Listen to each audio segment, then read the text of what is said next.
Hello, good morning mga kalalabs. Ayan, nandito tayo ngayon sa um, Durungan mga kalalabs ko. Ayan, nagbisita tayo sa mga business natin, ng mga hanap buhay sa dagat mga kalalabs. So, yun nga, signal number 1 na naman kaya binisita ko yung aking mga bangka mga kalalabs. So, nung nakaraang mga kalalabs ko, nung nakaraang yung Christine, nawasak yung aking na-wash out yung aking pasnigan mga kalalabs. Nakakalungkot pero ganun talaga eh. Ganun talaga pag sa hanap buhay kailangan mong ilaban, no? So 5 months pa lang yun, halos wala pa nga sa sa 1/4 yung kapital na nababawi. But then sabi ko nga kailangang ilaban kasi hanap buhay eh. So kapag naghahanap buhay ka, alam mo yung risk.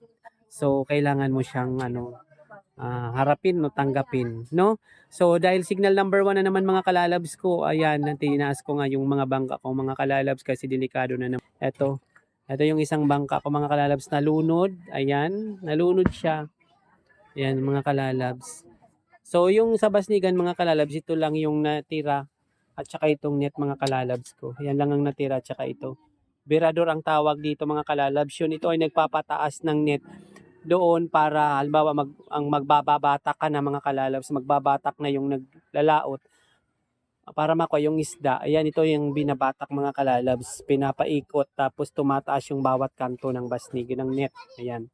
At saka itong isang ko mga kalalabs yan na may yun, natamaan din niya ng ng bagyong Christine.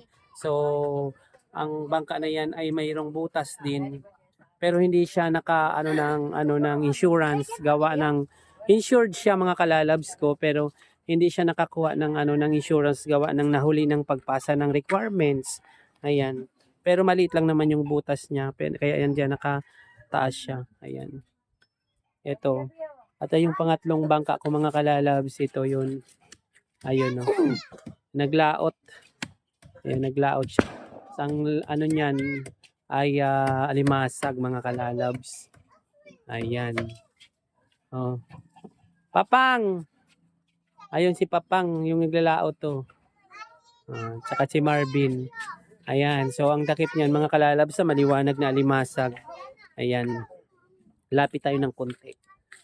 Ayan mga kalalabs. Oh. Medyo mahangin. Ayun, medyo madami-dami ng alimasag. Pero, yung aking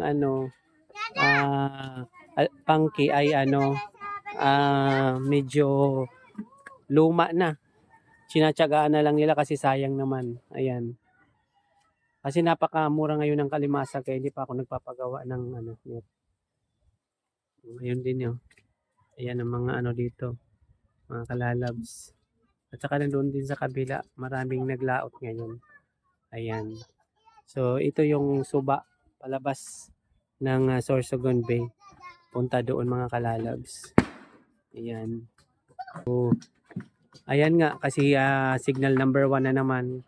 So kailangan nating agapan, itaas yung mga gamit para hindi naman maperwisyo, no?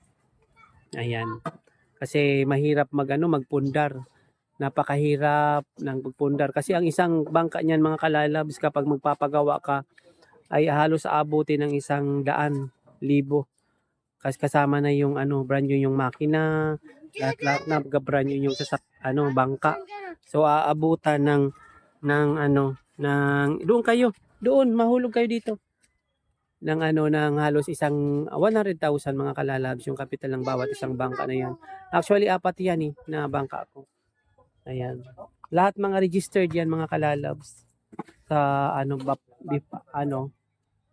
sa Bureau of Fisheries and Aquatic Resources ba yun? So yan, insured lahat, no? So ito kalalabs yung bahay kubo na pinagawa ko para taguan in case taguan ng mga gamit. Ayan. Makikita nyo dito mga kalalabs ko. Lahat yan mga gamit. Diba? Sus, nakalak siya kasi dyan sa loob.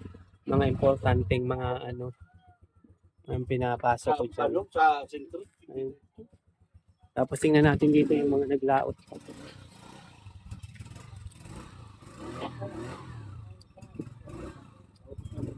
Ayan mga kalalabs. So, diba? Oh,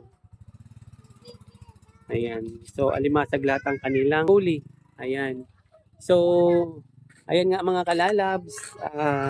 Yan muna ang update natin ngayon. Ano? For today's video mga kalalabs. Thank you so much for watching mga kalalabs. Happy, please like and share mga kalalabs ko. Thank you so much. Happy Tuesday.